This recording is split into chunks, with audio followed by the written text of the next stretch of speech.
And if this unit is not dismantled, we'll be giving the name of the building and the full names of that officer and his cousin in this administration. And these people are not answerable to the Inspector General of Police. Your guess is as good as mine as to who is the commander of that unit. Let me emphasize that killing our children will not quell the anger of the Kenyan people. People are very angry with this administration. Abducting young people is not a solution. You must address the cause of the disquiet, of the discontent. Why are people aggrieved with this administration? That must be dealt with. Abducting these children and killing them is not a solution. And I must remind my friend and brother, Dr. William Ruto, that since independence, no government has ever gone for children. This is the first administration in the history of this country to target children for repression and persecution. Even the colonial administration, brutal as it was, it never went for the children.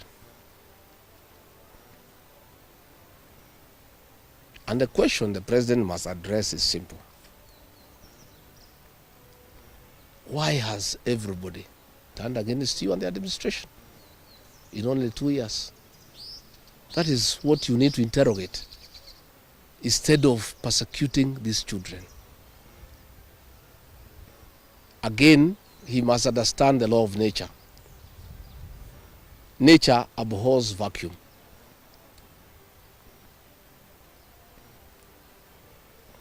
When you swallow the opposition and there is nobody to hold you to account, when you capture parliament and other institutions of oversight, since nature abhors vacuum, other formations will emerge to oversight you and hold you to account. And that is how the church has come up to hold the government to account. And that is how these young Kenyans have come out to hold the government to account. In the unfortunate event that these children were to be muzzled and silenced through death and abductions and other extrajudicial methods of silencing dissent, some new formations will also come up to hold the government in check, because nature abhors vacuum. So the amount of repression that is going on in the country is unparalleled, it is unprecedented, and it needs to come to an end. I have just learned we have a prayer meeting in Shamata Ward in Nyandarua. Tomorrow we have a farm. The residents of that ward normally meets once in a year for prayers to close the year. We have prayers tomorrow. And the police commander there in that county is intimidating leaders to cancel those prayers, that they will not be allowed to take place, that they need a permit. I want to tell the county commander in Nyandarua that you don't need a permit to hold prayers. Again, is this repression by this administration. Even if you stop the people of Nyandarua from holding prayers, that will not change their political views of what they think about this administration. I want to say the prayers will go on. I'll be in attendance with the residents of Shamata. And if the police want to come and stop the prayers, they can go ahead. But that will just enrage the people even more. And those tactics of using police to stop prayers were tried by the previous administration. And the president knows how it worked out. You just agitate people more. You make people more rebellious. There is no need for police to interfere with people's rights of expression, of association, and the freedom of worship. So I want again to ask the Inspector General of Police to tell his county commander in Nyandarua not to interfere with the rights of the people of that area to hold prayers and to congregate to pray together, because those rights are guaranteed in the Constitution. And this is not the way to deal with dissent and discontent. Let the government take time to find out why people are unhappy.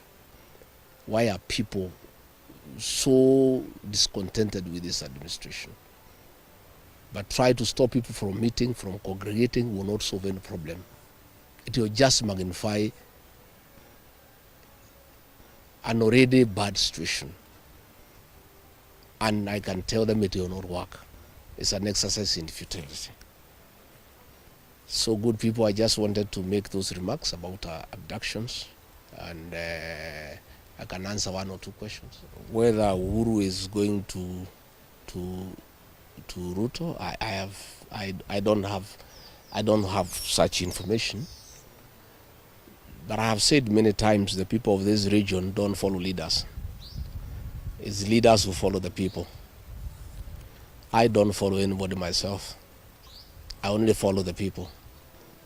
I have said I have very extensive consultations with the people of this region so that we decide what is our political destiny. That consultation is ongoing. It's going on. It's very extensive. It's very thorough. And it's what I'm doing here. When you walked in, I was having some consultation, and I continue to do so. I'll never follow anybody. I'll always follow the people. Yeah. Thank you very much. Asanteni sana.